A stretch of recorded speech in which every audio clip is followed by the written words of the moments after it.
एक ऐसी टीम जो 2022 तक T20 वर्ल्ड कप का फाइनल मैच खेल रही थी, उससे पहले एशिया कप में भी फाइनल मैच खेल रही थी और शानदार परफॉर्मेंस थी, पहले दूसरे नंबर पे मौजूद थी, लेकिन अमेरिका जैसी नौमौलूद टीम से भी हार गया। इस ज़बूहाली का, इस बदहाली का, इस बुरी परफॉर्मेंस का जिम्मेदार कौन है? कप्तानी का लालच भरा जाता है, शादाब खान हो या फिर शाहीन शाह अफरीदी हो या फिर मोहम्मद रिजवान हो, सब में। इजाज वसीम बाकरी की खबर के मुताबिक एशिया कप के दौरान खिलाड़ी आपस में लड़ पड़े थे ड्रेसिंग रूम में जब इंडिया से पाकिस्तानी टीम हारी थी, तो ये नाराजगी ऐसी बढ़ती गई, अब खिलाड़ी आपस में बात तक नहीं करते थे। ड्रेसिंग रूम से लेके प्रैक्टिस के दौरान हर जगह पे इनकी आपस में लड़ाइयाँ होती रही हैं। ज़राए के मुताबिक ये खबरें रिपोर्ट होती रही हैं। पाकिस्तानी क्रिकेट टीम आसमान से गिरकर ज़मीन बोस कैसे हो गई? इस ज़बूहाली का, इस बदहाली का जिम्मेदार कौन है?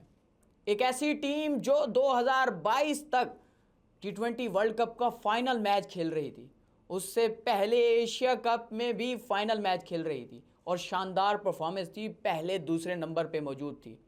फिर यकायक ऐसा होता है कि मैनेजमेंट चेंज होती है, उसके साथ ही आहिस्ता आहिस्ता पाकिस्तानी टीम की परफॉर्मेंस डिक्रीज़ होना शुरू हो जाती है।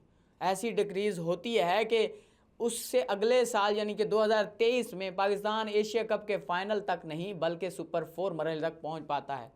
उसके बाद पाकिस्तान वर्ल्ड कप में सुपर यानी कि जो 10 था उस तक ही महदूद रहता है और वर्ल्ड कप के सेमीफाइनल में नहीं पहुंच पाता। फिर उसके बाद ऐसी डिक्रीज़ होती है कि पाकिस्तानी टीम न्यूजीलैंड से सीरीज़ हार जाती है, बुरी तरह हार जाती है। फिर उसके बाद पाकिस्तानी टीम वर्ल्ड कप कोई परफॉर्मेंस नहीं है, इसी तरह से हार ही पाकिस्तान का मुकद्दर बनती रही है। और T20 वर्ल्ड कप में ऐसी है कि पाकिस्तान सुपर 8 मरहले तक भी ना पहुंच सका और ग्रुप स्टेज से बाहर हो गया। इस ग्रुप स्टेज के हारने में कोई कबाहत नहीं थी कि हार जीत मुकद्दर है, लेकिन अमेरिका जैसी नौमौलूद टीम से भी हार गया। फिर उसके बाद इंडिया से जीता हुआ मैच भी हार गया, कनाडा से बड़ी मुश्किल से जीता और आयरलैंड से भी जीता। लेकिन इस परफॉर्मेंस के बाद पाकिस्तान के 4 पॉइंट्स तो थे, लेकिन अमेरिका की शानदार परफॉर्मेंस, अमेरिका की इस बेहतरीन परफॉर्मेंस के बाद अमेरिका सुपर 8 मरहले के लिए क्वालिफाई कर गया और पाकिस्तान अपने घर के लिए क्वालिफाई कर गया था। अब इस ज़बूहाली का, इस बदहाली का, इस बुरी परफॉर्मेंस का जिम्मेदार कौन है?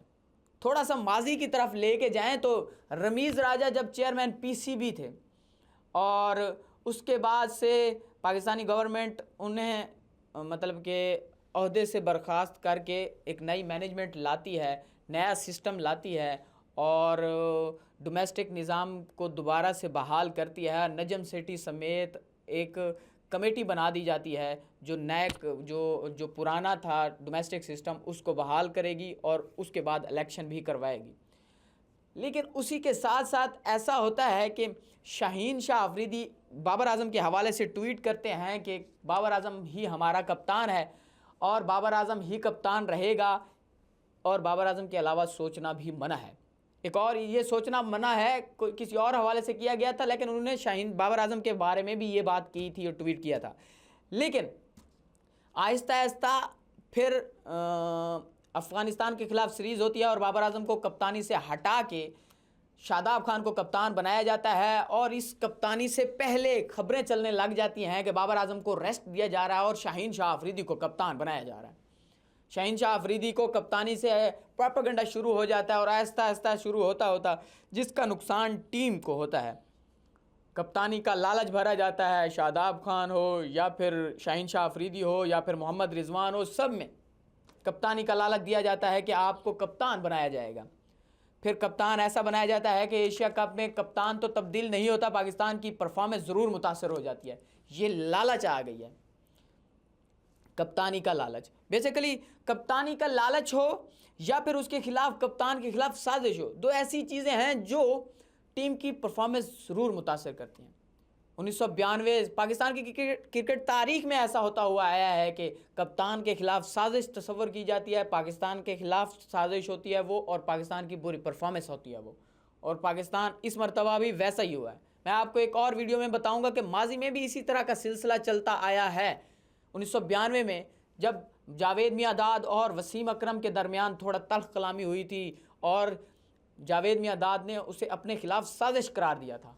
वो क्या थी, वो उस पर मैं एक और आपको एक स्टोरी बताऊंगा कि ड्रेसिंग रूम की लड़ाई कैसे हुई थी या किस तरह से थी, वो बाद में बताऊंगा। लेकिन ये कप्तानी का जो लालच है, जो नजम सेठी के दौर से खिलाड़ियों के माइंड में, दिल में डाला गया था, वो लालच बढ़ता गया और जिसको पूरा फिर वर्ल्ड कप टीम की परफॉर्मेंस मुतासर हुई।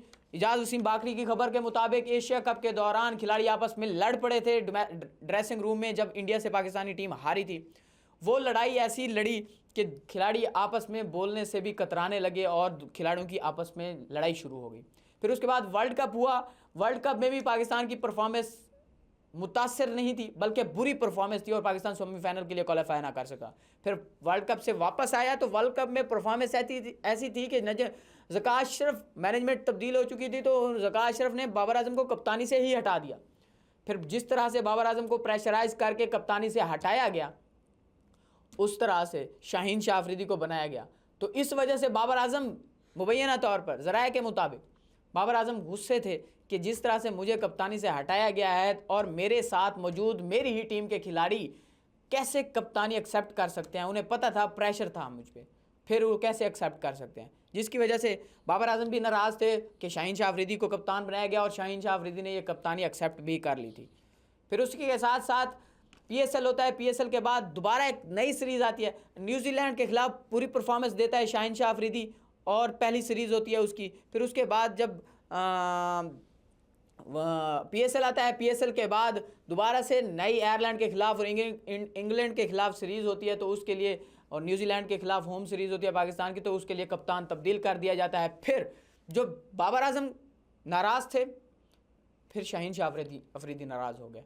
तो ये नाराज़गी ऐसी बढ़ती गई। अब खिलाड़ी आपस में बात तक नहीं करते थे, कतराते थे, एक दूसरे पे जुमले कसते थे, एक दूसरे पे तनकीद करते थे, एक दूसरे की बात बर्दाश्त नहीं करते थे। ड्रेसिंग रूम से लेके प्रैक्टिस के दौरान हर जगह पे इनकी आपस में लड़ाइयाँ होती रही हैं। ज़राए के मुताबिक ये खबरें रिपोर्ट होती रही हैं। जो टीम के साथ ट्रैवल कर रहे थे, जैसा कि मिसाल के तौर पर इजाज़ वसीम बाकरी और दूसरे जो सहाफ़ी हैं, वो ऐसी खबरें रिपोर्ट करते रहे हैं कि ये लड़ाई हुई है। शाहीन शाह अफरीदी तो मोहम्मद यूसुफ के साथ लड़ने पे आ गए, हालांकि कोच थे, उन्हें बता रहे थे कि नो बॉल करवा रहे हैं, तो वो उसके साथ लड़ने पे आ गए थे। तो ये वाली सूरत हाल जब खिलाड़ियों के दरमियान कप्तानी का लालच बढ़ता गया, तो टीम की परफॉर्मेंस भी मुतासर होती गई। ये कप्तानी का लालच और कप्तान के खिलाफ साजिश एक ही बात है। वजह यह है कि इसके नतायज एक ही निकलते हैं, और टीम की परफॉर्मेंस वो ये है कि नंबर 1 की टीम नंबर 9 पे चली गई है। वनडे वर्ल्ड कप में सेमीफाइनल में क्वालिफाई नहीं कर सकी और T20 वर्ल्ड कप में सुपर 8 मरहले में क्वालिफाई नहीं कर सकी और ग्रुप स्टेज से ही बाहर हो गई है। अब ये कप्तानी का लालच जिसे करार दिया जा रहा है, ये कप्तानी का लालच कैसे ख़त्म होगा, इसके लिए मोहसिन नकवी साहब ने आखिरी वार्निंग दे दी है खिलाड़ियों को कि अपने दरमियान ताल्लुकात को ठीक करें। अगर ठीक नहीं करोगे तो फिर जिसके लिए मैंने सर्जरी कहा था, वो फिर सर्जरी होगी, और सर्जरी ऐसी होगी कि आपको टीम से निकाल दिया जाएगा, और ऐसा निकाला जाएगा तो शायद आपको शामिल भी नहीं किया जाएगा। अब देखें कब खिलाड़ी आपस में सुलह करते हैं, कब ये उस तरह का रवैया, जिस तरह से वो लड़ाई झगड़े, एक दूसरे पे जुमले कसना, मतलब एक टीम होकर कब खेलते हैं और कब पाकिस्तानी टीम की दोबारा परफॉर्मेंस आती है। लेकिन मोहसिन नकवी साहब ने एक दो मरतबा फिर इन्हें मौका दे दिया है कि पाकिस्तान की खातिर ख़ुद को सुधारें, ख़ुद के ताल्लुकात ठीक करें और अपनी परफॉर्मेंस भी ठीक करें। अब देखते हैं इस ज़बू हाली की ज़िम्मेदारी, जो कप्तानी या कप्तान के ख़िलाफ़ साजिश थी, जो लालच थी ना, वो लालच को मैं करार दे रहा हूँ। बाकी प्लेयर बुरे नहीं हैं, बाबर आजम भी बुरा नहीं है, मोहम्मद रिजवान भी बुरा नहीं है, शाहीन शाह अफरीदी भी बुरा नहीं है, हारिस रऊफ भी बुरा नहीं है, कोई भी बुरा नहीं है। जब ये लालच आ जाती है ना इनके दरमियान, तो ये उसकी वजह से इनका माइंड सेट ही नहीं होता परफॉर्मेंस देने वाला।